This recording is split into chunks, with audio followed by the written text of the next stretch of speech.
મનોરંજનની વાત કરું ને તો હું બહુ સાચે કહું છું, કુદરત અને વિષ્ણુ એ કંઈક રીતે અમને એનર્જી આપી રહ્યા હતા. 40 મિનિટ્સનું મનોરંજન લખાયું છે. વાહ! આજે મારે તમને એક એવા કવિ સાથે પરિચય કરાવવો છે કે જેમણે તાજેતરમાં જ એવા ગીતો ગુજરાતી ફિલ્મને, ગુજરાતી પરિવારોને આપ્યા છે કે જે રોજ સવારે પોતાની પૂજામાં સાંભળી શકે છે અને મનને એક અધ્યાત્મમાં લીન કરે છે. આવા જ ગીતોના જનક એટલે લાલો ફિલ્મના ગીતકાર પ્રેમ દવે. પિંજરામાંથી શબ્દ નથી નીકળતા. વાહ, ખૂબ સુંદર. આ hindrances will never let creativity come out of that person. Talented person can sleep hungry, hard working person won't. કહી શકાય કે તમને મોકળાશ મળે તો તમે વધારે ખૂબ સારી રીતે લખી શકો, અને આ બાબત ડિરેક્ટર ઉપર અને પ્રોડ્યુસર ઉપર આધાર રાખે છે. હું બહાર આવ્યો એટલે બહાર આવીને મને સામે જે સિનિયર એડવોકેટ હતા એમણે કીધું કે બાકી તો બધું એ ખોટું, એમ કે એક એનો મારા ગાચો, એમ કે માયામુખ. સો આઈ લાફ. સર્જનને કોઈ સરહદો નથી હોતી અને કલમને કોઈ કાયદા નથી હોતા. નથી, સિવાય કે છપાવવાનું હોય. માયા કેરી ચાદર ઓઢી પામે રે કશું નહોતું. આ ગીત લખતી વખતે કોઈ એવી અનુભૂતિ થઈ કે તમે ક્યાંક ટ્રાન્સમાં ચાલ્યા ગયા હોય કોઈ બાબતમાં, અને કંઈક એવો દૈવી અનુભવ, કોઈ સ્પિરિચ્યુઅલ એક્સપિરિયન્સ તમને મળ્યો હોય?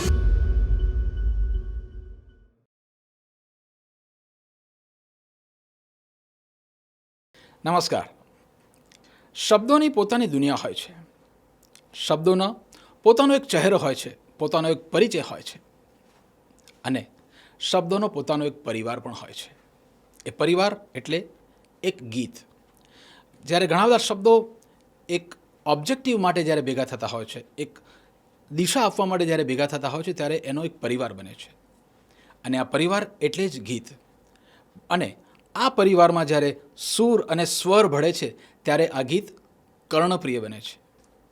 મિત્રો, ગુજરાતી સાહિત્યમાં આવા કેટલાય કવિઓ થયા છે જેમણે ખૂબ સુંદર સર્જન કર્યું છે, અને એ સર્જનને આપણે અત્યારે ખૂબ સુંદર રીતે વાગોળીએ પણ છીએ અને ગુજરાતી સાહિત્યનું રસપાન પણ કરીએ છીએ. આજે મારે તમને એક એવા કવિ સાથે પરિચય કરાવવો છે કે જેમણે તાજેતરમાં જ એવા ગીતો ગુજરાતી ફિલ્મને, ગુજરાતી પરિવારોને આપ્યા છે કે જે રોજ સવારે પોતાની પૂજામાં સાંભળી શકે છે અને મનને એક અધ્યાત્મમાં લીન કરે છે. મિત્રો, આવા જ ગીતોના જનક એટલે લાલો ફિલ્મના ગીતકાર પ્રેમ દવે. પ્રેમ નામ હૈ મેરા, मैं सिर्फ कागज पे नहीं दिल पे लिखता हूँ. ક્યા વાત હે, થેન્ક યુ. ખૂબ ખૂબ સ્વાગત છે. વંદન અને અભિનંદન સાથે પ્રેમ દવેનું આપણે સ્વાગત કરીએ છીએ, અને આજનો આ પોડકાસ્ટ ગુજરાતી સાહિત્ય અને કવિઓને પરંપરાને આપણે સમર્પિત કરીએ છીએ. પ્રેમભાઈ, ખૂબ ખૂબ સ્વાગત છે તમારું. Thank you so much. Pleasure Bing here. Thank you. ઘણી બધી વાતો થઈ છે પ્રેમભાઈ, પરંતુ ખાસ એ પૂછવું છે કે આટલા માર્મિક ગીત અને આટલું સુંદર સાહિત્ય સાથેનો જે સ્પર્શ તમે આપ્યો છે, એ સ્પર્શની પાછળના શું રહસ્યો છે?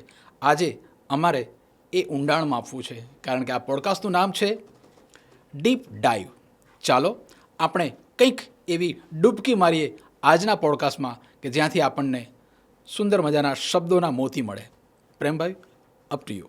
ખૂબ સુંદર પરિચય, અલાયદો પરિચય, અને તમે પણ એક હરફન મૌલા વ્યક્તિત્વ ધરાવો છો, એટલે એ અત્યારે પેલું છલકી રહ્યું છે બહાર. અને તમે કહ્યું એમ કે શબ્દોની માર્મિકતા અને શબ્દોનું જે ખોજ છે, એ તમે કીધું ને તમારા જે પોડકાસ્ટનું સુંદર નામ છે, બહુ યુનિક નામ છે, ડીપ ડાઈવ. એવું જ છે, કોઈ પણ ગીત, કોઈ પણ રચના, કોઈ પણ ગઝલ કે કોઈ પણ ક્રિએશન હેપન્સ ઓનલી જો તમે ડૂબી શકો. વાહ, છપછપિયા કરો કે તરો ને તો કદાચ તમને સહેલાણી જેવી મજા આવે, પણ સર્જક બનવું હોય ને તો ડૂબવું પડે. વાહ, ખૂબ વાત છે. એટલે પહેલું તો વિષ્ણુ કૃપા, જે તમારી એનર્જી હોય એ કામ કરે. પછી છે, ધારો કે તમે ગીતકાર છો કે લેખક છો તો વાંચન, ઓફકોર્સ, કે જે બેઝિક એલિમેન્ટ છે. ત્રીજું ઓબ્ઝર્વેશન છે, કે તમારી ઇર્દ ગિર્દ, તમારી આજુબાજુ ચાલતી દરેક વસ્તુ પર તમારો કઈ રીતનો નજરિયો છે, દૃષ્ટિકોણ છે. ચોથું કલેક્ટિવ એફર્ટ. કોઈ પણ પ્રોજેક્ટમાં જ્યારે સાથે હોઈએ તો, જેમ કે લાલો પરિવારની વાત કરીએ તો પરિવારના સભ્યોની જેમ બધાએ સાથે કામ કર્યું, તો ઇનપુટ્સ હતા, કલેક્ટિવ બધા ક્રિએટિવ ડિસિશન્સ હતા, અને એમ્પ્લિટ્યૂડ હતું મારી પાસે, મોકળાશ હતી લખવા માટે. આ બધા ઘણા ફેક્ટર્સ કામ કરતા હોય છે. અને જ્યારે પણ તમારા જેવા જ્ઞાની લોકો જોડે ચર્ચા વિચારણા કરીએ ત્યારે ગીતકાર તરીકે થોડુંક નોંધી લઈએ, ક્યારેક ડાયરીમાં, ક્યારેક મનમાં, અને ગીતો બને છે. મનની વાત થઈ છે ત્યારે ગીતો સાથેનો મનમેળ વ્યવસાયિક દૃષ્ટિકોણથી અલગ છે અને તમારા વ્યક્તિત્વની સાથે કંઈક અલગ રીતે જોડાયો છે. બિલકુલ. તો ગીતો અને શબ્દો સાથેનો મનમેળની પાછળ કયા કારણભૂત છે? તમારું બાળપણ, તમારું શિક્ષણ કે તમારું ઓબ્ઝર્વેશન્સ? મેં કોઈ એકેડેમિક્સ તો નથી કર્યું આમાં, કોઈ લેખનમાં કે એવું, પણ ચોક્કસ બાળપણ કહી શકાય. મારા દાદી બહુ વાંચતા, એમને વાંચવાનો બહુ શોખ હતો. અને એમની ફેમિલીથી, એટલે એમના પિયર બાજુથી એ યશવંત શુક્લ, ધ ગ્રેટ ગુજરાતી જે રાઇટર હતા, એમના પરિવારથી આવે છે.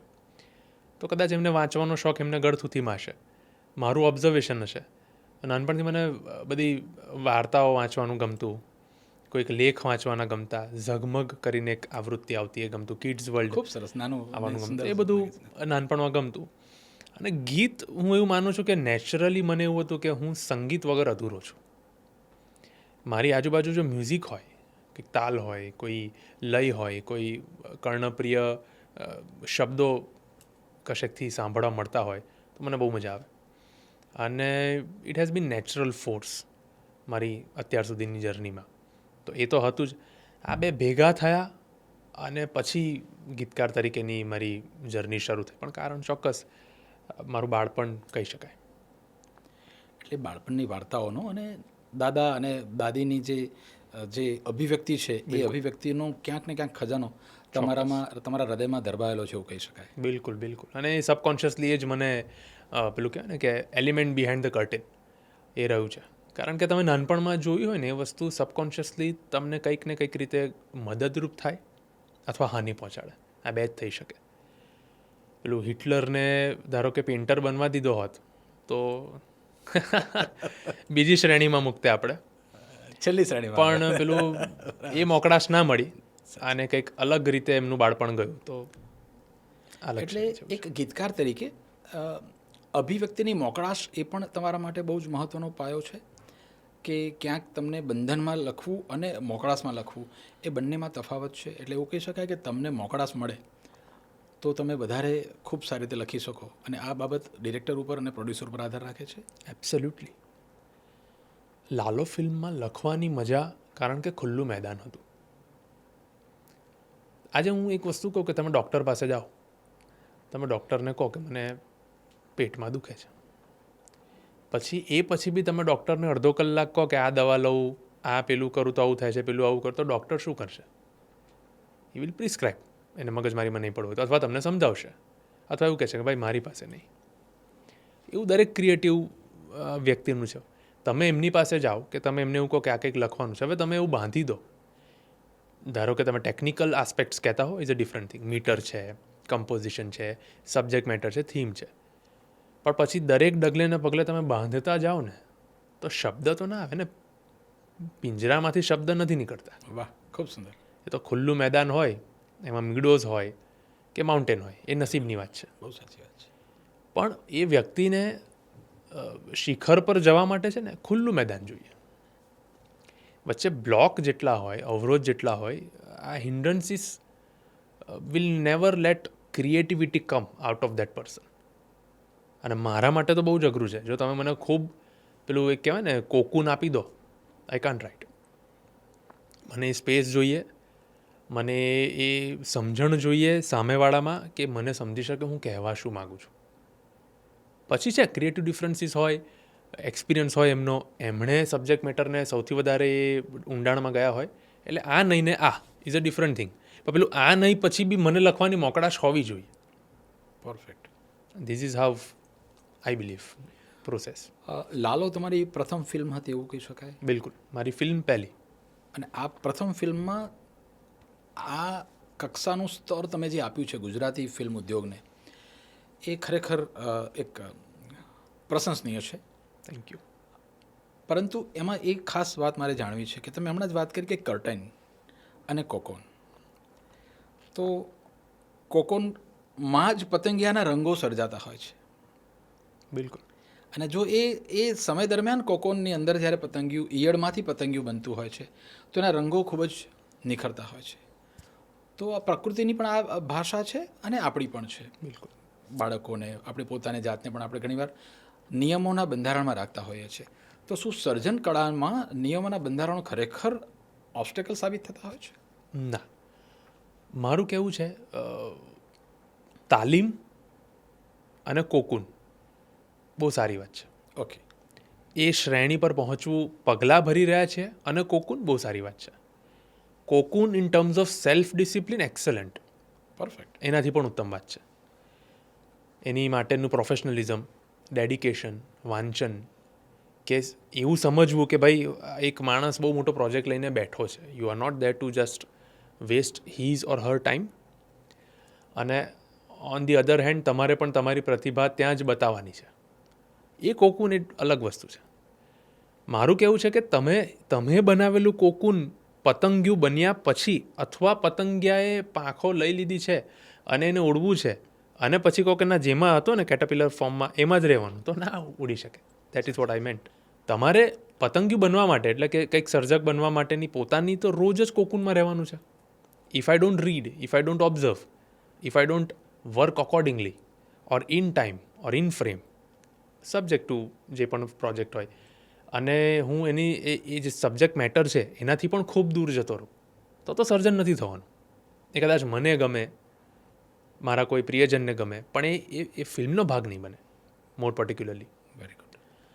પણ મને તમે જાણો છો કે ભાઈ એમને હું લખવા માટે આપું છું, તો એ જ એટલા જ ઝોનમાં, એટલા જ આસ્પેક્ટમાં મારી સ્વતંત્રતા હોવી જોઈએ, મારી મોકળાશ હોવી જોઈએ. And this is how. તમે આજે હું તમને એવું કહું કે આજે ને 50 શબ્દો છે, આમાંથી તમારે કવિતા લખવાની છે, may be a good task or competition. પણ આ 50 શબ્દોમાં તમારે એવું ગીત લખવાનું છે કે મજા આવી જાય. હવે મને જ મજા નહીં આવે. મારા શું કહેવાય કે હૃદયની મૂંઝવણ તો જો પ્રિય, એવું થોડું લખી શકવાનું. એટલે એવું કહી શકાય કે સર્જનને સરહદો નથી હોતી. બિલકુલ. અને જ્યાં સરહદ હોય છે ત્યાં સર્જન થતું નથી. બાકી શિસ્ત તો જરૂરી છે. એના ભાગરૂપે તમે કોકૂનમાં રહો અને પોતાની જાતને, એ તો એન્ડલેસ પ્રોસેસ છે. હું એવું માનું છું કે ટીલ લાસ્ટ બ્રેથ તમારે શીખતા જ રહેવાનું છે. વ્યક્તિ સારો કયો તો જે આજીવન વિદ્યાર્થી છે. જે દિવસે તમે હું વકીલાત ક્ષેત્રથી છું એટલે ખાસ કહીશ કે મારું એવું માનવું છે કે વકીલાતમાં જે દિવસે મને એવું લાગે કે મને આવડી ગયું, એ દિવસે રિટાયર જ થઈ જવું જોઈએ. Every day one has to read, one has to learn, one has to observe and one has to grasp with the acceptance, attitude અને અપ્રોચ. એ અલગ વસ્તુ છે. પણ this how I can define કે તમારી મોકળાશ છીનવાવી ના જોઈએ, નહીં તો મજા નહીં આવે આર્ટિસ્ટને પોતાને. પછી તો આપી દેવું એ બહુ નાની વાત છે. કંઈ પણ કરીને આપી દેવું એનાથી નાની વાત છે.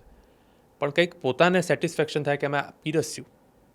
અને પછી તો હંમેશા એવું તો હોય જ છે ને કે આજે હું તમને કંઈક કવિતા લખીને આપું, તમારે સર્જન, તમને ખ્યાલ હોય કે તમે પ્રોજેક્ટના ડાયરેક્ટર છો અથવા પ્રોડ્યુસર છો, તો તમે મને કહેશો જ ને કે પ્રેમભાઈ આ નહીં, તો વી કેન વર્ક. ફાઇન. મારે બીજો પ્રશ્ન પૂછવો છે કે જો આ બાબતમાં તમે જે રીતે ઊંડાણ પ્રાપ્ત કર્યું છે, તો સબ્જેક્ટ તમારો જે હતો ગીતો લખવા માટેને તમને જે સિચ્યુએશન આપવામાં આવેલી, એ સિચ્યુએશન સાથે તમે તાલમેલ મિલાવવા માટે કેટલા સમયમાં તમે આ સર્જન કરીને આપ્યું કે ફ્રેક્શન ઓફ સેકન્ડની તો આ વાત છે નહીં. બિલકુલ. કારણ કે શબ્દોની માયાજાળ રચી અને લોકોને માયામય બનાવવા એ એક આધ્યાત્મિક સ્પર્શ માગી લે છે. તો જેમ કે ઝાલીને મનોરથ જીવતું, આમાં એક પ્રકારના વૈરાગ્યની અનુભૂતિ થાય છે. ક્યારેક ક્યારેક સાંખ્યયોગ પણ લાગે છે કે આ ગીતાનો સાંખ્યયોગ પણ આની અંદર આવી જાય છે. તો આ કયા મૂડમાં લખાયેલું ગીત છે? મનોરંજનની વાત કરું ને તો હું બહુ સાચે કહું છું કે કુદરત અને વિષ્ણુ એ કંઈક રીતે અમને એનર્જી આપી રહ્યા હતા. એની ઘટના એવી કે મેં લગભગ 6 સોંગ્સ લખ્યા આ મૂવીમાં. બીજા બધા સોંગ્સ લોક થઈ રહ્યા હતા. એ પ્રોસેસમાં અંકિતભાઈ અને સ્મિતભાઈ જે ડિરેક્ટર છે ને કમ્પોઝર છે, એમનો કંઈક કોલ ચાલતો હશે અને પછી એમણે મને એડ કર્યો કે પ્રેમ આપણે એવું કંઈક સોંગ લખવું છે જે મેટાફરિક હોય, આધ્યાત્મ હોય, પણ શાસ્ત્રીય શબ્દો નહીં, કે બહુ ગહન શબ્દો નહીં, કે લોકોને મહેનત કરવી પડે. વાતચીત કરી, સ્મિતભાઈએ એમનું થોડું ઇનપુટ આપ્યું, અંકિતભાઈએ એમનું થોડું ઇનપુટ આપ્યું, અને કે તું તારી રીતે લખજે, એમાં કોઈ ચિંતા નથી. મારા અંકિતભાઈ રીતે કહેતા, તમે તારે ચિંતા ન કરતા પ્રેમભાઈ, તમે તમારી રીતે કહેજો એમ. અને પછી મેં ફોન, મારો કોલ પત્યો, અમારો કોન્ફરન્સ કોલ. પછી આઈ વોઝ સિટિંગ, મારા ઘરે હતો આઈ ગેસ. અને પછી હું આમ કાગળ પેન લઈને બેઠો, મોબાઈલ લઈને બેઠો, થોડું આમ સૂતો રહ્યો, આડો પડ્યો, ઊભો થયો. પછી આમ મને વિચાર આવ્યો કે પારેવા ઉડે દિશે મનડા સમથિંગ સમથિંગ એવું. અને પછી મેં કહું આ તો કંઈક છે, સમ મેજિક ઇઝ ધેર. એટલે મેં લખ્યું પારેવા ઉડે એ દિશે મનડા તારે ના જાવું. પછી નથી ત્યાં એ માળો, કારણ કે પારેવો નથી સરનામું તારું. અને પછી મેં કીધું કે આમાં કંઈક આમ હૂક મળવી જોઈએ. તો શું તો પછી તમે કીધું એમ કે કંઈક આધ્યાત્મિક સબકોન્શિયસલી કંઈક ચાલતું હશે. ઝાલીને મનોરથ જીવતું, માલી રે માયાને જીવતું, અધીરોને વ્યાકુળ થઈને પામે રે કશું નહીં જીવતું. આવું આવ્યું. અને મેં એ વખતે કદાચ આઈ ગેસ અહીંયાના જ 10 વાગ્યા હશે, એટલે ઓસ્ટ્રેલિયા. અને તો મેં તરત જ કોલ કર્યો અને રિંગ જવા જ દીધી, મેં કટ પણ ના કર્યો. અને એકદમ પેલા 2 જણ કદાચ ઊંઘમાં હશે તેવા, બોલો ભાઈ શું થયું એમ. અને 30-40 મિનિટ્સ પહેલાં મારી વાત થઈ. શું વાત છે? મેં કીધું સાંભળો 2 જણ. અરે તો કે ઊભો રહે એમ.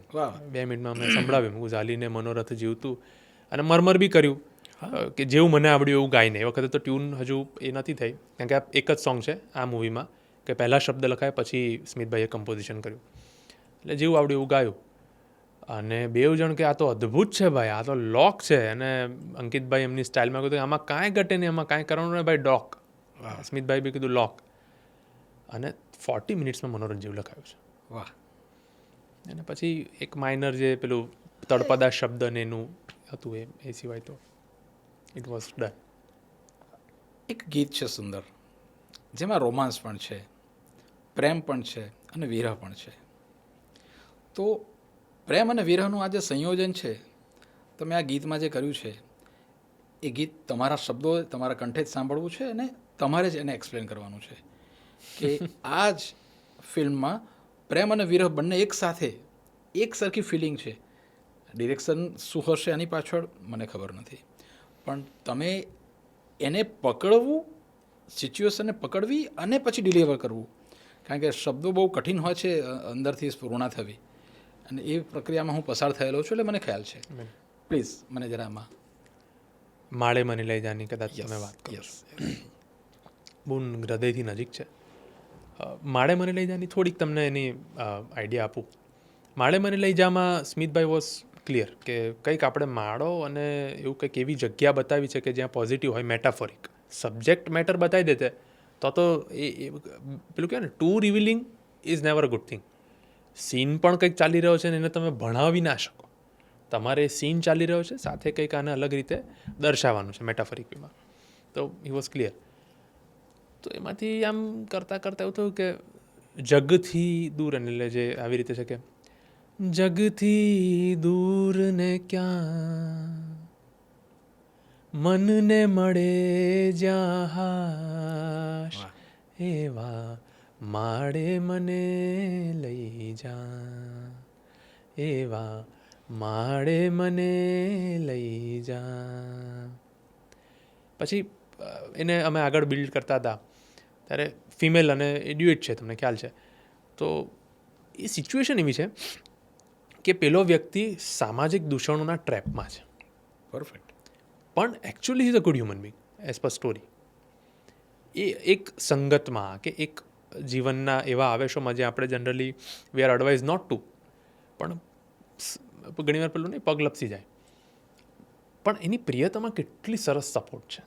આજની સાવિત્રી કહી શકો કે મારો પ્રેમ એમ થોડો ખૂટી જાય, હું તો પ્રેમ કરતી હતી અને એ અનકન્ડિશનલ વિધાઉટ એક્સપેક્ટેશન છે ને મને પાછો જોઈએ છે. એટલે કહે છે કે હું ના રહી હું જ્યારે નથી તું, એક એક પડતું કે મૃગ જડતું, યાદો રહી છે હવે બસ તું ને તારો, સાથ મળે મને જ્યાં, એવા માડે મને લઈ જા. હવે આ એણે કીધું, ફરિયાદ છે, પ્રેમ છે, માગણી પણ છે. Yes. પણ તમે જોજો ડોમિનેટિંગ માગણી નથી. કારણ કે પહેલાંની તો સિચ્યુએશન જ નથી કે I can understand. It was not something very routine.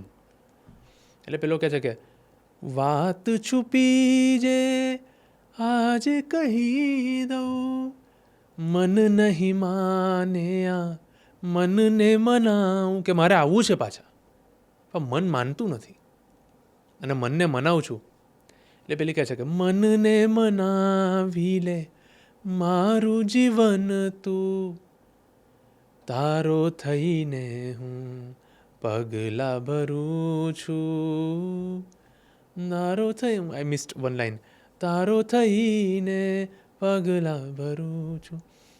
આવીને કહી દે એક જગા જ્યાં તું જ મળે બસ ત્યાં, એવા માડે મને લઈ જા.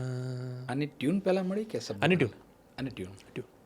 ટ્યુન ઉપર શબ્દો તમે કેવી રીતે એમાં કમ્પોઝ કરી? મેં કીધું ને એમ કે એક વસ્તુ ક્લિયર હતી એમના મગજમાં કે કંઈક આપણે બી પોઝિટિવ પ્લેસ, કોઈ ગેટો બતાવવું છે, કંઈક માળા જેવું બતાવવું છે કે જ્યાં મને લઈ જાય એમ. તો એ ક્લિયર હતું અને પછી તો આવી રીતે પ્રોસેસમાં લખાતું ગયું. અને મહત્ત્વની વાત એવી છે કે અમે કેરેક્ટરને નેગેટિવ નહોતા બતાવી શકતા અને ફિમેલને એવું પણ ના બતાવી શકીએ કે આર્ટિફિશિયલ હોય. તમને ગુસ્સો તો આવે જ ને, તમારો પતિ દારૂ પીતો હોય તો ગુસ્સો તો આવે જ. You can't hide it. તમારો પતિ જુગાર રમતો હોય અથવા સમાજના એવા દૂષણોમાં હોય જ્યાં તમારી રોજ જ તમારી you have to face people around, you have to face troubles. તમારા પોતાના માતા પિતાને લડીને તમે આવ્યા છો, તો you can't show every goodness કે એકદમ આર્ટિફિશિયલ કે બધું સારું જ છે, હું તો પ્રેમ કરું છું. ના, પણ ઊંડાણમાં પ્રેમ છે. હવે આને આટલા ગીતમાં અમારે લખવાનું હતું અને પછી પેલો બી એવું કહે છે કે મારે પાછા આવવું છે, હું આવી નથી શકતો. એટલે કે મનને મનાવું હું. પછી છેલ્લે એવું છે કે આવીને કહી દે એક જગા જ્યાં તું જ મળે મને. હવે બીજું કોઈ નથી જોઈતું. I don't trust any one. પેલો ફેઝ આવે ને જ્યારે તમને એકમેકની લાકડી હો, તે લાકડીનો સહારો એમ થાય કે બસ બહુ છે. કોઈક તમારો હાથ પકડી લે કે કોઈ પણ હોઈ શકે છે ઉંમર અને ફેઝ ઓફ લાઈફ પ્રમાણે, પણ ખાસ કરીને તમારી પ્રિયતમા, તમારી પત્ની કે તમારો પતિ કે આવીને કહી દે એક જગા, બીજું કંઈ જ નહીં, પેલું one step solution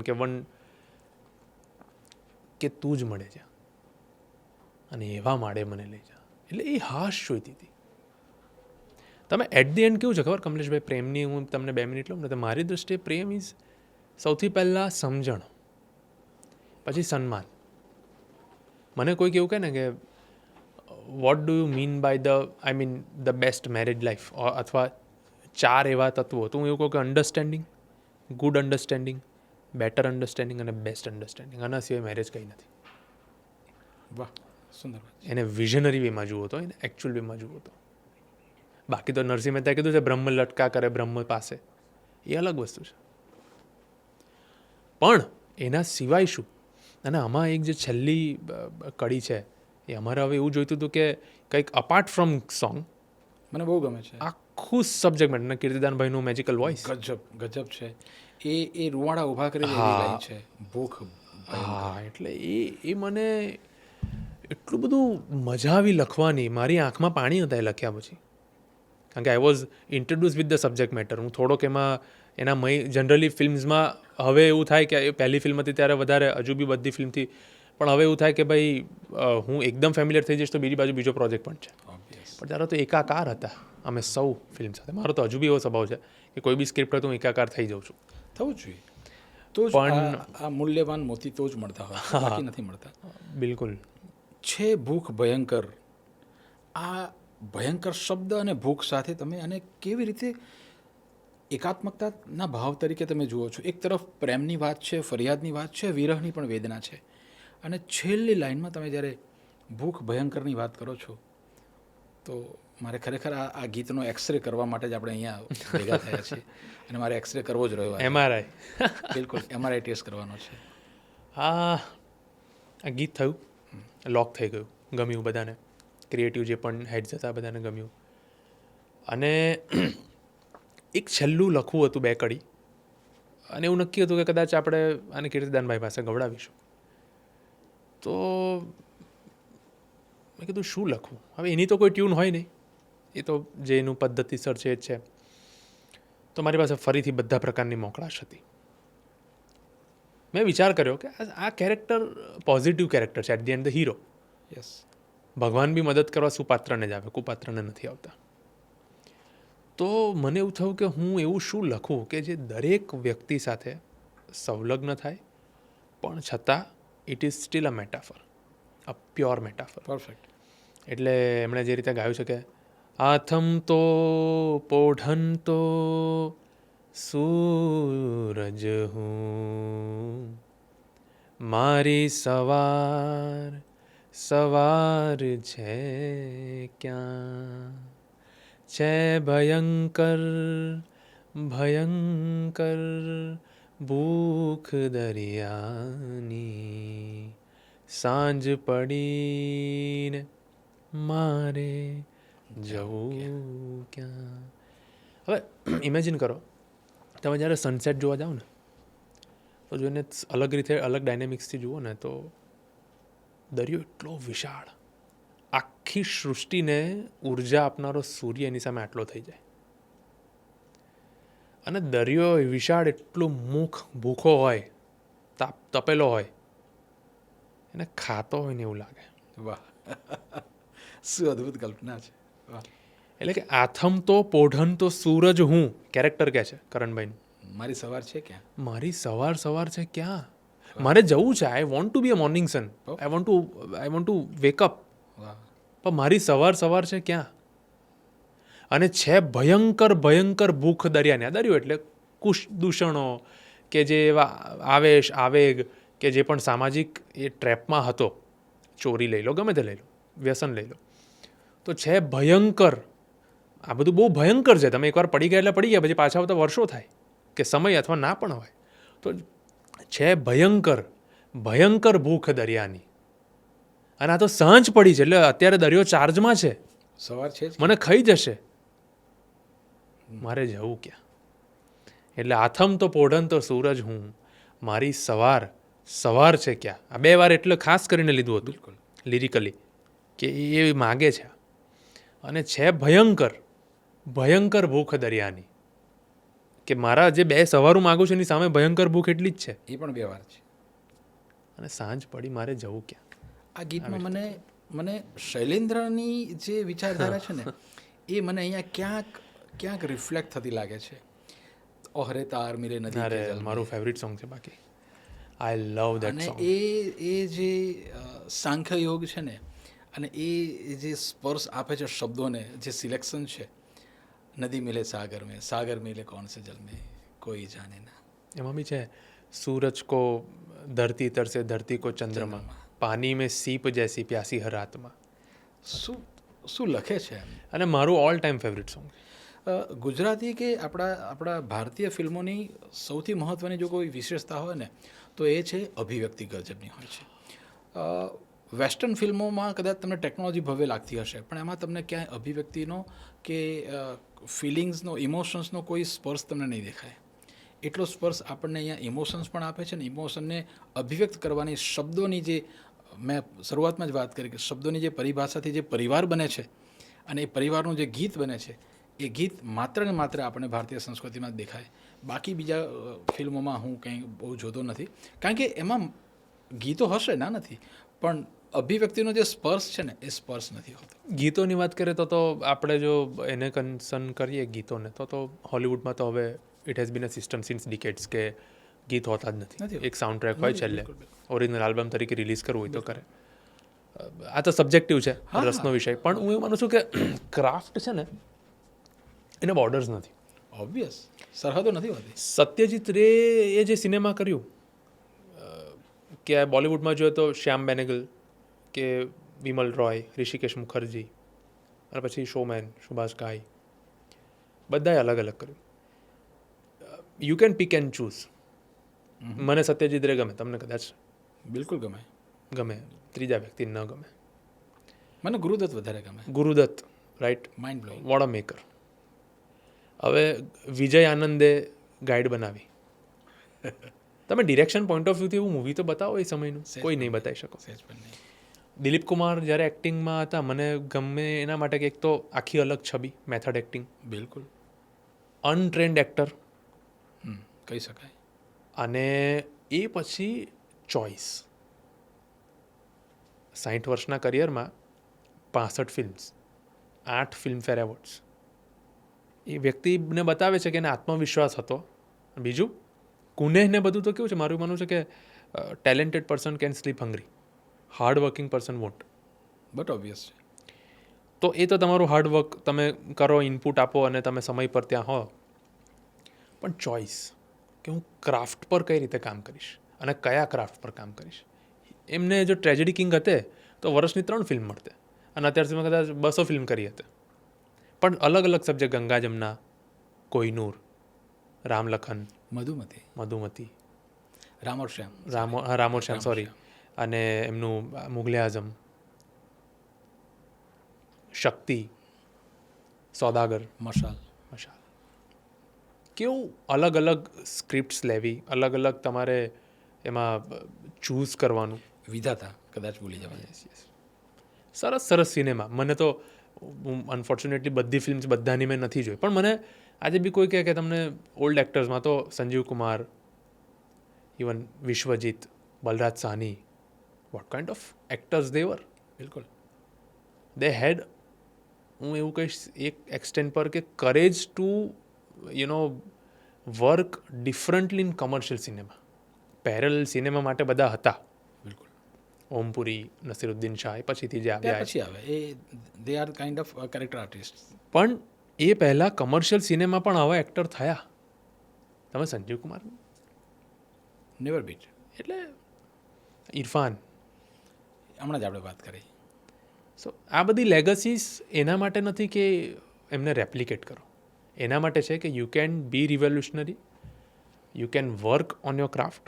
it is just one element, consistency. જૂની ફિલ્મોના વાતાવરણમાંથી વળી પાછા આપણે પાછા આવીએ. માયા કેરી ચાદર ઓઢી, પામેરે કશું નહોતું. આ ગીત લખતી વખતે કોઈ એવી અનુભૂતિ થઈ કે તમે ક્યાંક ટ્રાન્સમાં ચાલ્યા ગયા હોય કોઈ બાબતમાં, અને કંઈક એવો દૈવી અનુભવ, કોઈ સ્પિરિચ્યુઅલ એક્સપિરિયન્સ તમને મળ્યો હોય, એવી કોઈ બાબત તમને યાદ આવે છે ખરું? આ અનકોન્શિયસલી લખાયેલી બાબત હશે, પણ હું તમને ત્યાં લઈ જવા માગું છું કે એ જે સમયે તમે જ્યારે ગીતની રચના કરી, એ સમયને થોડોક ફ્લેશબેકમાં જઈને યાદ કરી શકાય કે એવી કંઈક બાબત હતી જેમાંથી મને ક્યાંક અહીંયા થયું એવું મને અત્યારે યાદ આવે છે. કંઈક ઘણીવાર એવું બનતું હોય છે. જ્યારે હું સંભળાવતો હતો લખીને તરત, મેં કીધું એમ અડધો પોણો કલાકમાં એમને કોન્ફરન્સ કોલ પર લઈને, ત્યારે મને ગૂઝબમ્સ આવ્યા હતા. હવે આધ્યાત્મિક અનુભવ, આઈ ડોન્ટ નો, હું એ ફ્લોમાં હતો કે મેં કંઈક ક્રિએટિવ તરીકે સારું લખ્યું છે, પણ એવું કંઈ મને અનુભવ નહોતો કે કોઈ કામ બહુ જ અનયુઝ્યુઅલ કે એક્સ્ટ્રા ઓર્ડિનરી કોઈ સ્પિરિચ્યુઅલ અનુભવ થયો. કારણ કે મારા માટે એવું છે કે આધ્યાત્મિક અનુભવ બહુ મોટી વસ્તુ છે. બહુ ક્યાં તો આમ આવે, ક્યાં તો સદીઓ વીતી જાય. એક પળની બાબત છે. ક્યાં તો આમ સટાક દઈને આવી જાય, એમ કીધું એમ તમે કે પળમાં આવી જાય. મારા માટે એ પળ ઇમોશનલ બહુ હતો, સેટિસ્ફેક્ટરી બહુ હતો, અને આખી ફિલ્મમાં અલગ હતો. કારણ કે ટ્યુન વગર પહેલાં લખાયું ને પછી બનવાનું હતું. અને આ પહેલું સોંગ જે સંભળાયું 5મી મિનિટે લોક પણ થઈ ગયું. વાહ. Accept minor changes. આ ગીતોની પાછળ કોઈ બાળપણની ઘટના, કોઈ હૃદયભંગની ઘટના તમારા જીવનમાં કિશોરાવસ્થામાં કે યુવાવસ્થામાં બની હોય, બિફોર ધ મેરેજ, જો ઓન સ્ક્રીન કહી શકાય, કે એવું કોઈ બાબત તમારી પાસે હોય કે જેમાંથી આવું કંઈક સર્જન થયું હોય? કારણ કે સ્વાભાવિક છે કે કોઈપણ પ્રકારની અભિવ્યક્તિ છે ને એ ભૂતકાળના ક્યાંક કોઈ એવા અનુભવોમાંથી ક્યાંક સર્જાતી હોય છે. એવું જનરલી ઘણા બધા કવિઓ અને લેખકો અને સર્જકોની એવી બધી બાબતો હોય છે. બિલકુલ. પણ તમારા જીવનમાં ક્યાંક એવી કોઈ બાબત હોય? મારું એવું માનવું છે કે 2 વસ્તુ, વાંચન અને અવલોકન, 2 સબકોન્શિયસથી બહુ ફોર્સ કર્યું. હા, માળે મને લઈ જવા વખતે હું ચોક્કસ કહે કે મારી પત્ની એ વખતે મારા જીવનમાં મંગેતર તરીકે હતી. વાહ. તો પેલું બ્લોસમ ચાલતું હતું. બ્લોસમ ઓસમ, હવે તો એવું પાછું જેનઝી એવું કહે છે. તો એ ચાલતું હતું. અપાર્ટ ફ્રોમ ધેટ મનોરથ જીવ, હું એવું કહીશ કમલેશભાઈ કે ખબર નહીં કેમ પણ હું લગભગ 17-18 વર્ષનો હતો ને ત્યારે થોડું ભાષ્ય કે એની પરની કમેન્ટ્રી થોડું ઘણું બહુ જ નાના સ્તર પર કહીશ. I cannot claim it to be very good, પણ મને થોડો ઝુકાવ હતો શાસ્ત્ર તરફ, આધ્યાત્મ. પણ મારું પહેલેથી હતું ક્વેસ્ટ. તમે મને પીરસો ને એ ભાણું હું જમી લઉં ખરો, અમારા મનમાં વિચારું કે આ ઘઉંનો લોટ કયો હતો. પછી ચર્ચામાં તો ને ત્યારે હું ચોક્કસ પૂછું ને હું પછી મારું રિસર્ચ કરું કે આ શરબતી ખરેખર હતો કે નહીં, શરબતીનો ટેસ્ટ કેવો હોય, આ કેવું હોય, એની રચના કેવી હોય. બિલકુલ એવું મારું આધ્યાત્મમાં પણ છે. કોઈ પણ હોય સીધું કહી દે તો હું શક્ય એટલું રિસર્ચ કરું. આંધળુક્યું અનુકરણ કદાચ ભૂલોના ભાગરૂપે કર્યું હોય અત્યાર સુધીના જિંદગીમાં, એ અલગ વસ્તુ છે, પણ એ સિવાય સમજણ હોય ત્યારે નહીં. તો એ બધું સબકોન્શિયસલી રહ્યું હશે. મને પહેલેથી spirituality as a subject of research અને as an element of feeling બહુ જ ગમ્યું છે. પરમ આધ્યાત્મ, સાચું આધ્યાત્મ.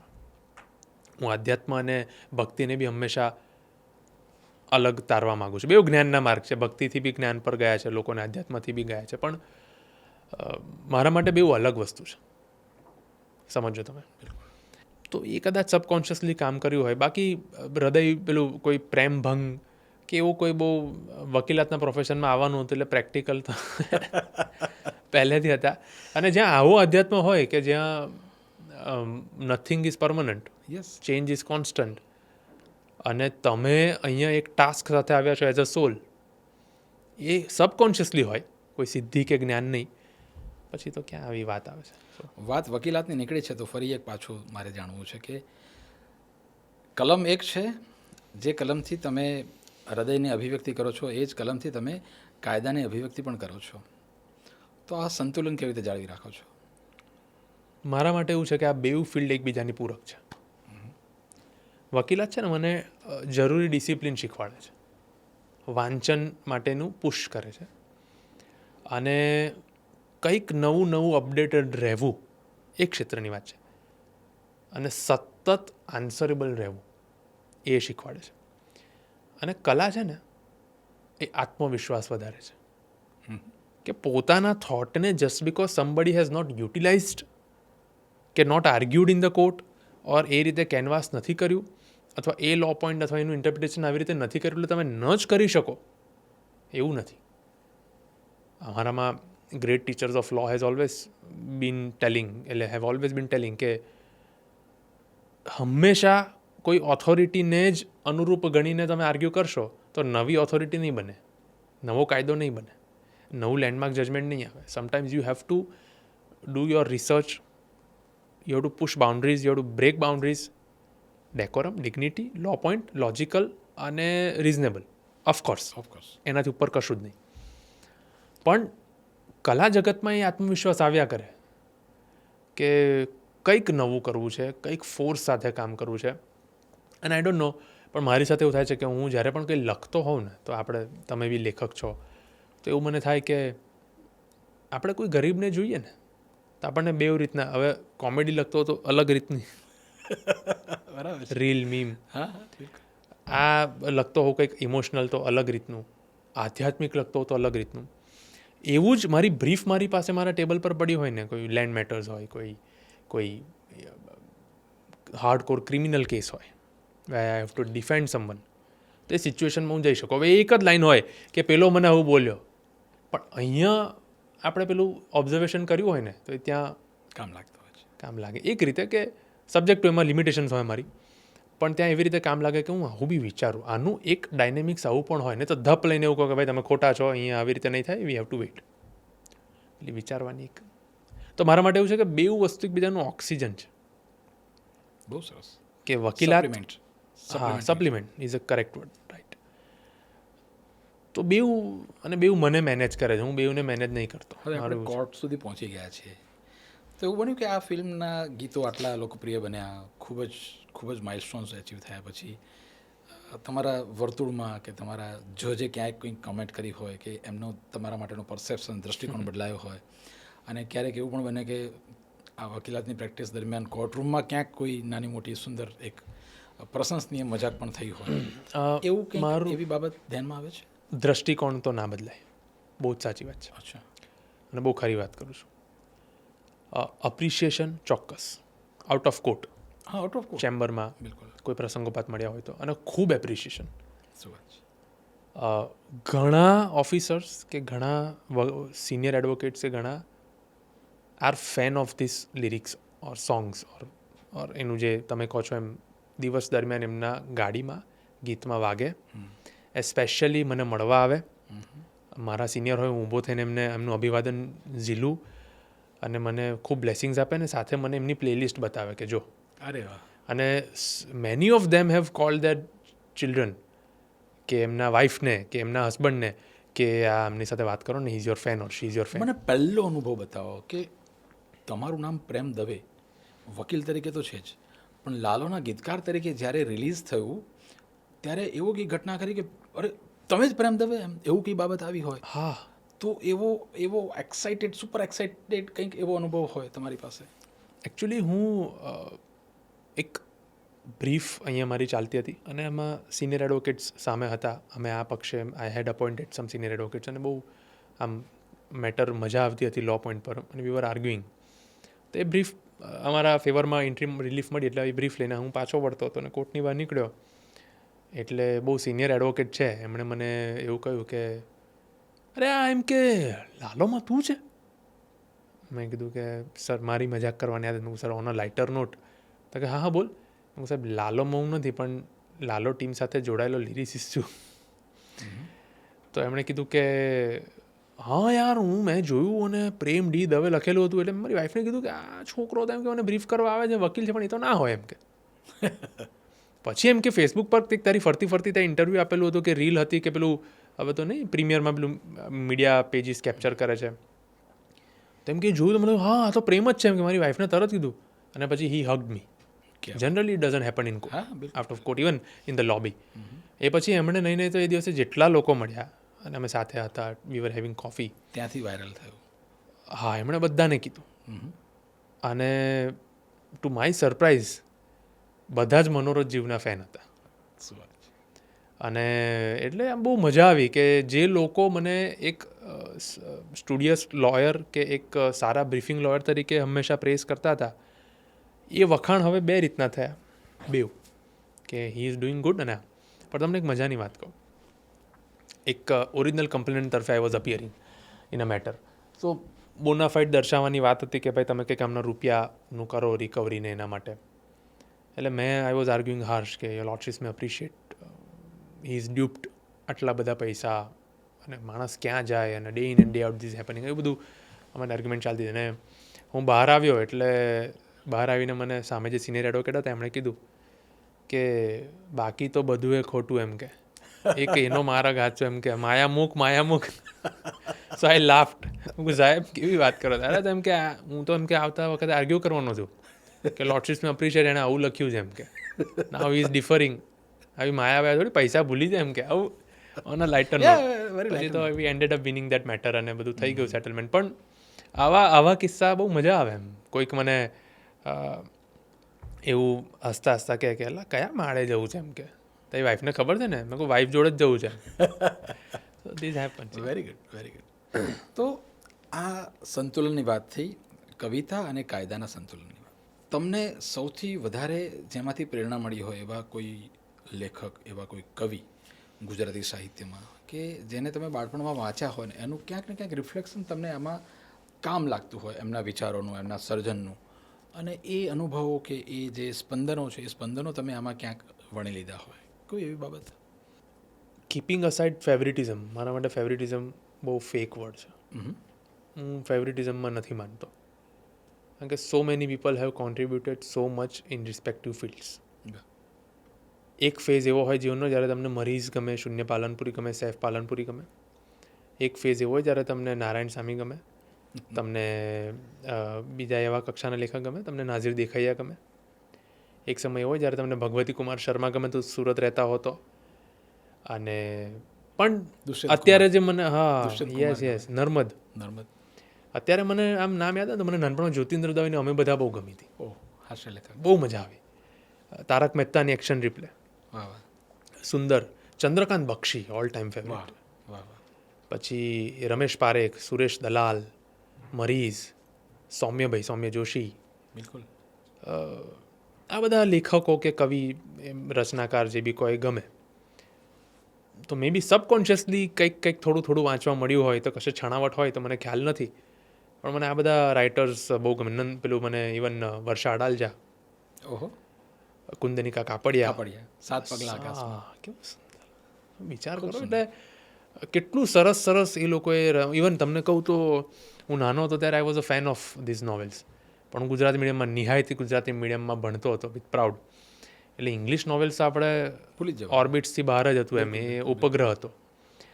તો ઉપગ્રહ કે પૂર્વગ્રહ? પૂર્વગ્રહ ઇન ધીસ વે, પણ પેલું ઓર્બિટની વાત કરીએ એટલે ઉપગ્રહ. તો એ વખતે આઈ.કે. વીજળીવાલા, અચ્છા, પીળા રૂમાલની ગાંઠ, ખોવાયેલાની ખોજમાં, later on I got to know that this all were translated. આપણે પેલું પહેલું પાનું આમ સ્ટોરી વાંચવાની એમણે લખ્યું જ હોય, તો મને એ બહુ મજા આવતી. કેવું સરસ, આમ પેલો ઘોડો લઈને ગયો અને મારધાડ થઈ અને ખજાનો લઈને આવ્યો, ધોઝ વર ધ ડેઝ કે જ્યારે imagination was at the peak, અને ઇમેજિનેશન વર્લ્ડ સાચું ગણી લેતા હતા અને મજા બી આવતી હતી, એમાં નિર્દોષ ભાવ કદાચ હશે. તો મને બહુ ગમતું વાંચવાનું. ઇવન મને એ વખતે ચંપક, વાહ, સરસ ક્રિએશન હતું, રાઈટ. પછી જગમગ અને ચંપક આપણા એન્કાઉન્ટર વોઝ બાય અશોકભાઈ કે ગુણવંત શાહ. ના, એન્કાઉન્ટર અશોક દવે તો હમણાં લખી રહ્યા છે, પણ એ મને ખ્યાલ છે ત્યાં સુધી ગોળીબાર, હા, એવું કંઈક ગોળીબાર, એનું નામ યાદ નથી, પણ એમની અટક ગોળીબાર હતી એ મને યાદ છે. અને એમના દ્વારા લખાતું ને ગજબના વન લાઇનર શોર્ટ એમના બહુ મજા આવતી. હું પણ વાંચતો. મેં વાંચવાની શરૂઆત ધોરણ 5માંથી કરી, અને એમાં નવનીત સેવકની ઘણી બધી નવલકથાઓ વાંચેલી. અચ્છા. અને તમે જે કહો છો મારધાડમાં એમની એક સુંદર ચંબલના ડાકુઓની જે બાબતો છે ને, એમની ગજબના સાહસિક એમની વાર્તાઓ હતી, જેમાં રક્ત પીપાસા, બદલો, વેરવટુ અને આહુતિ, આ 4 સિરીઝ હતી. અત્યારે આપણે સિરીઝમાં જે જોઈએ છે ને સિક્વલ, બિલકુલ, તો એમની નવલકથાઓની સિક્વલ્સ હતી, અને આખી નવલકથા એક જ વેકેશનમાં પૂરી કરેલી, 4 સિક્વલ. એવું હેપન વિથ મી સૌરાષ્ટ્રની રસધાર, હા, ઝવેરચંદ મેઘાણી. પણ એ 11મા ધોરણમાં આવે, મારા એક કાઠિયાવાડી મિત્ર છે, એમણે મને કીધું કે યાર તું આ વાંચ. તો એટલે આ બધી વસ્તુ છે ને ડેમીગોડ્સ છે, આમ મજા આવી જાય. કેવું સરસ એમ. તમે રચના જુઓ, કલ્પના જુઓ, તમે મરીઝને સાંભળો તો એ ફેઝ બી પછી આવ્યો. પણ સૌમ્યભાઈ, હા, ગજબ લેખક, કેવા સરસ એલઆરઓમાં પણ એમને કમાલ કરી છે, શિરોમણી છે આ બધા સાહિત્યના. એવું કહી શકાય કે આ તમારો આહાર હતો, અને અત્યારે તમે જે લખ્યું એ તમારો ઓડકાર છે. હા, બિલકુલ. અને ઓડકાર ખાટો નથી, કેમ કે આ લોકોને વાંચ્યા. વાહ વાહ, ખૂબ સરસ, ખૂબ સરસ. કારણ કે આહાર જેવો હોય એવો જ ઓડકાર આવી શકે. હા, બિલકુલ. એટલે બાળપણમાં તમે જે વાંચ્યું, તમે જે મનન કર્યું, તમે જે ચિંતન કર્યું, એના જ પરિણામ સ્વરૂપે, એના જ ફળ સ્વરૂપે તમે અત્યારે આ ઓડકાર આપી રહ્યા છો. અને એ ઓડકાર, એ અધ્યાત્મનો ઓડકાર પણ કહી શકાય, સાહિત્યનું પણ એક સર્જન કહી શકાય. બિલકુલ. મને કોઈ એવું કહે ને કે લેખક કે ગીતકાર તરીકે સૌથી વધારે આભાર કોનો માનવો જોઈએ, તો હું કહું ભગવતસિંહજીનો માનવો જોઈએ. વાહ, શબ્દકોશ આપણને કરી આપ્યું 9 ભાગમાં. એ જીને એ સેન્ટર કહેવાય. એ નહીં તો બધા કવિ કે રચનાકાર કે બધા શું કરતા હતા? બિલકુલ, બહુ લિમિટેડ હતા ને આ બધા. એ તો વાઇડ એંગલ્સમાં લખ્યું છે, સ્પેક્ટ્રમ, બિગ સ્પેક્ટ્રમ. આજની જેનજીને ભગવતસિંહજીનું પ્રદાન ગુજરાતી ભાષામાં અને ગુજરાતી સાહિત્યમાં શું છે ખ્યાલ નહીં હોય. થોડુંક એમાં ઝીણવટભર્યું તમે કદાચ કંઈક બોલી શકો તો. એટલે આપણે બધા જાણીએ છીએ કે ભગવતસિંહજી એક ડાયનેસ્ટીના કિંગ, એક રાજા, પ્રજાવત્સલ વ્યક્તિત્વ તો ખરું ગોંડલના, પણ સાથે સાથે એક તો પેરિસ જઈને આવ્યા, અને એમને વિઝિટ પછી એવું થયું કે મારા ગોંડલમાં કેમ આ ના હોય. વાહ. તો ગોંડલની એક તમને ઇન્ફ્રાસ્ટ્રક્ચરલ રચના કહું કે ગોંડલમાં ધારો કે વરસાદ પડે અને બહેનો કે ભાઈઓ પેલું ટોપલું લઈને જતા હોય, તો જો ધારો કે વરસાદ ના પડે તમે થાકી ગયા તો તમે ઉપર બેસી શકો, અને નીચે એટલી મોટી બખોલ જેવું બનાવ્યું કે તમે તમારો સામાન મૂકીને ત્યાં નીચે બેસી શકો. આ ગોંડલમાં છે. સ્ટ્રીટ લાઇટ પર જે, હા યસ, સ્ટ્રીટ લાઇટ પર જે એમણે વર્ક કર્યું હતું, રિસર્ચ કર્યું હતું ત્યાં જઈને કે અહીંયા આવું કંઈક કરો, લેમ્પ્સ, બાકી જરૂર નહોતી ને સ્ટ્રીટ લેમ્પ્સ પર. એવા રોડની રચના, એવા રોડ માટે એમણે પેનલ બેસાડેલી કે આપણે શું કરી શકીએ છીએ આપણા રિસોર્સિસમાં.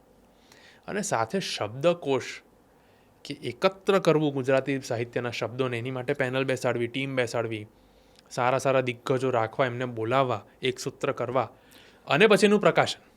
મને થોડીક યાદ છે તેમાં, હું થોડુંક એમાં એડ ઓન કરું કે એમણે એવી યોજના બનાવેલી કે એક શબ્દના 5 પૈસા આપવામાં આવશે. વિચાર કરો.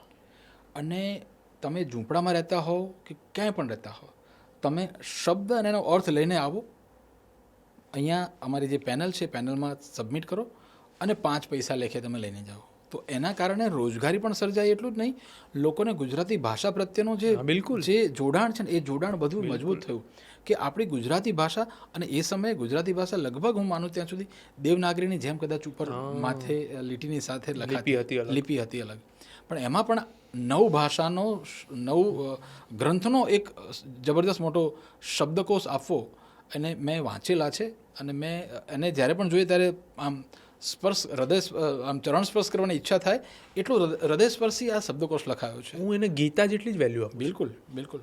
ગુજરાતી સાહિત્ય માટે બાકી ગીતા પર કમેન્ટ્રી મારે લખવી હોય અને મારા શબ્દો ખૂટે તો મારે ક્યાં જવાનું? એનું નામ છે ભગવદ્ ગોમંડલ. હા, ભગવદ્ ગોમંડલ. યસ. આજની પેઢીને કદાચ આ નામ કે આ જે વાર્તા છે આની પાછળનું જે રહસ્ય છે ખ્યાલ નહીં હોય. મે બી. પણ હવે જનરેશન એટલી સ્માર્ટ પણ છે. જેનઝીની વાત કરીએ તો એ લોકો રિસર્ચ પણ બહુ સરસ કરતા હોય છે પાછા. ઇવન વેલ્યુઝ પણ અમુક રીતે બહુ છે. જી. કદાચ આપણને અલગ લાગે કારણ કે તમે અમારાથી પહેલાં, અમે તમારા બાદ, પણ એમનાથી પહેલાં, તો પેલું આપણે એક હંમેશા એક ટોપિક ઓફ પેલું હીટેડ ડિસ્કશન રહ્યો છે. પણ હું એવું માનું છું કે દે આર એડવાન્સ્ડ, આપણા કરતાં વધારે વેલવર્સ્ડ છે, આપણા કરતાં વધારે લોકો શીખવા માટે આતુર છે, પણ એમને બાઉન્ડ્રીઝ બનાવતા આવડી છે.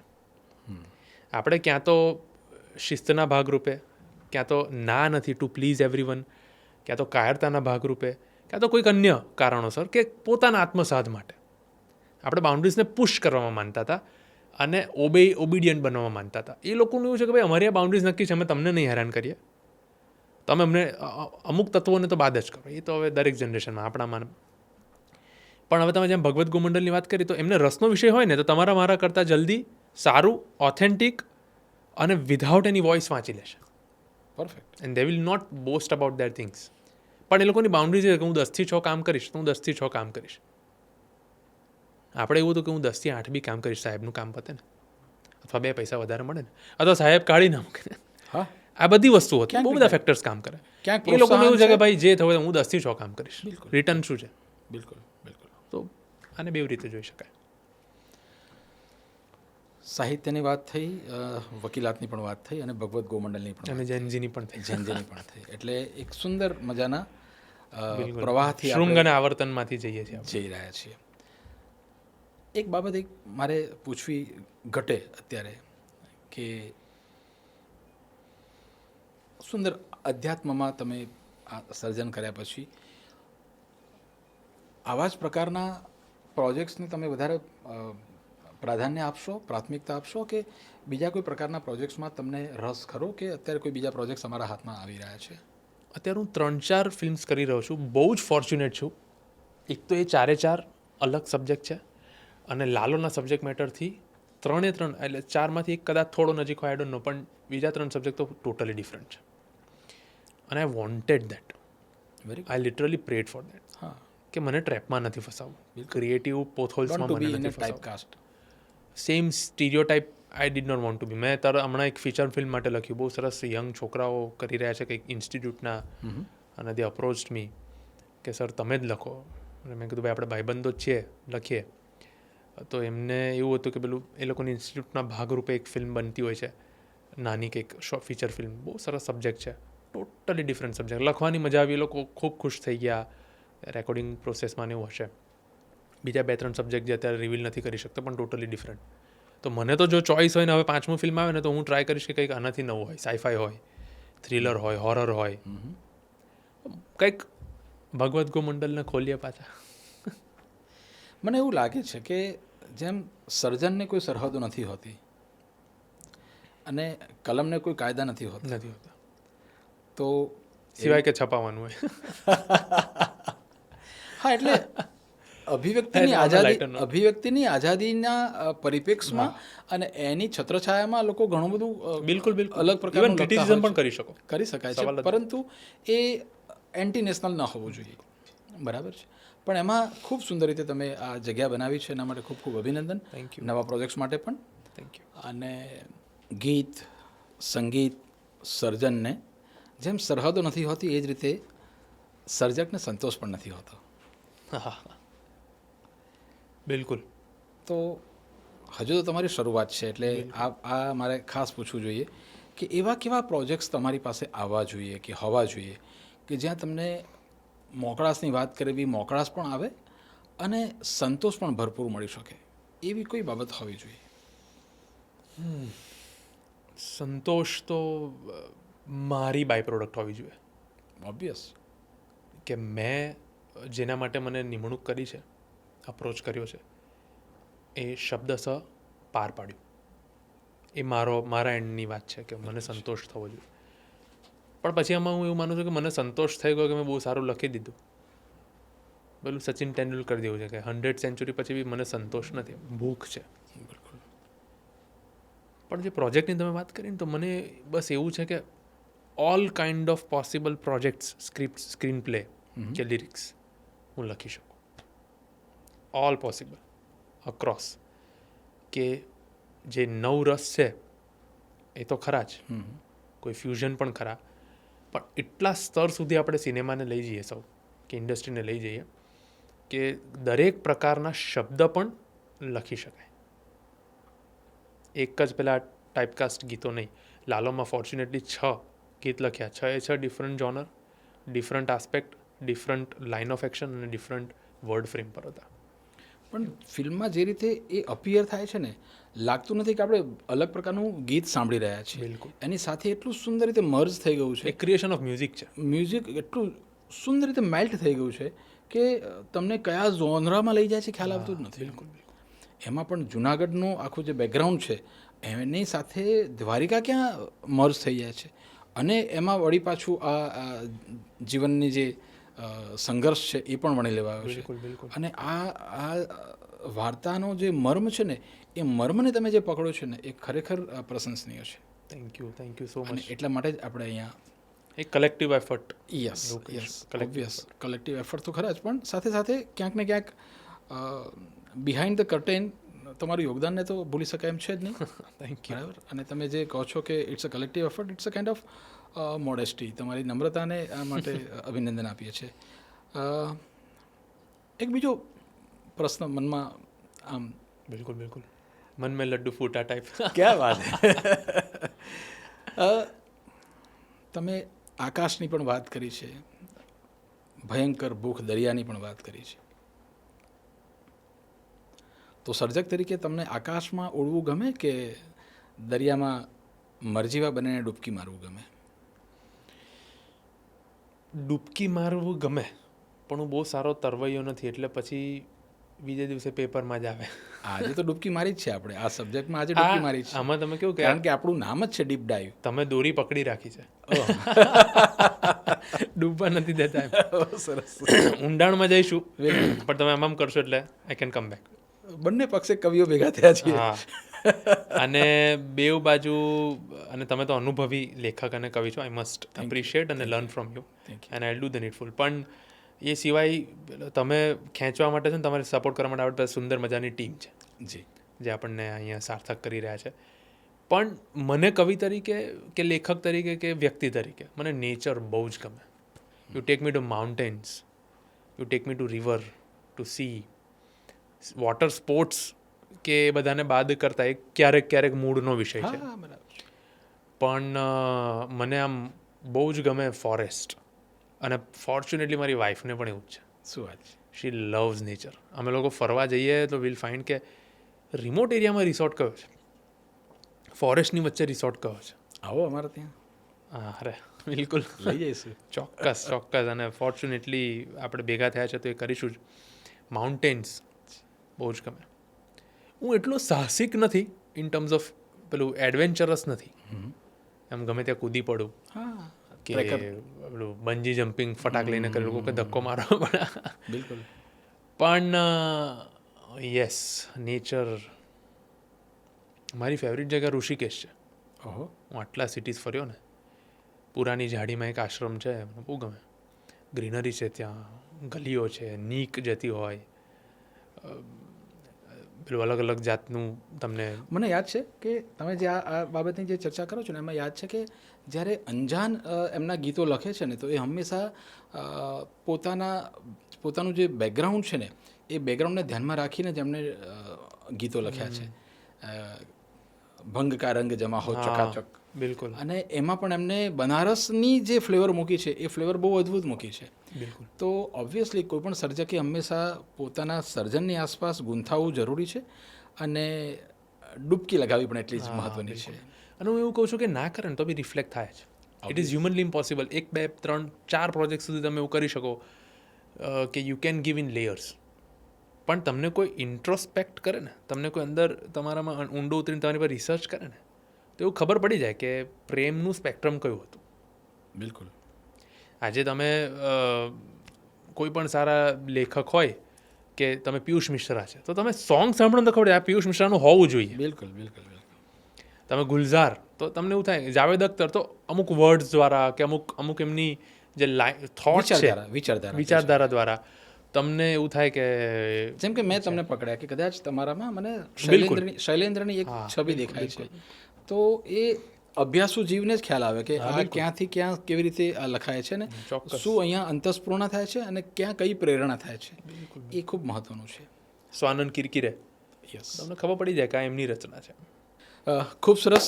આજનો પોડકાસ્ટ ખૂબ જ અદ્ભુત રહ્યો. Thank you so much. મને આશા અને વિશ્વાસ છે કે આ એક સુંદર સર્જનાત્મક ડૂબકી લગાવવામાં એટલે કે ડીપ ડાઈવ કરવામાં આપણે બંને સફળ થયા છીએ. અને અમારા દર્શકોને પણ એટલો જ લાભ થશે કે કોઈ પણ સર્જન જ્યારે થાય છે ત્યારે સર્જનની પાછળના રહસ્યો શું હોય છે અને રહસ્યો શોધવામાં આજે આપણે ડૂબકી તો લગાવી જ છે, એક્સરે પણ કર્યો છે અને તમારા શબ્દોમાં કહું તો MRI પણ કરી છે. એટલે તમારા એક ગીતો હૃદયસ્પર્શી છે અને લોકપ્રિય બન્યા છે, એમાં બેમત નથી. પરંતુ એની અંદર ડૂબકી મારવાનું મારું પણ એક ખાસ રસ હતો કે આટલા સુંદર ગીતોને હૃદયસ્પર્શી બનાવવામાં કઈ ભૂમિકા, કયા પ્રકારના બેકગ્રાઉન્ડમાં આ ગીતો લખાયા છે. તો ચોક્કસ અમને આ એપિસોડ અમારા દર્શકોને પણ ગમશે. તો આ એપિસોડને અહીંયા આપણે મધ્યાંતર કરીએ છીએ. વળી પાછા પ્રેમભાઈ સાથે કોઈ એક નવા પ્રોજેક્ટ પર એમની સફળતાના એક સુંદર મજાના અલ્પવિરામમાં આપણે મળીશું. ત્યાં સુધી દરેકને દરેક સબ્જેક્ટમાં ક્યાંક ને ક્યાંક ડૂબકી મારવાનું મન થાય તો ચોક્કસ તમે મારો સંપર્ક કરી શકો છો. મળતા રહીએ.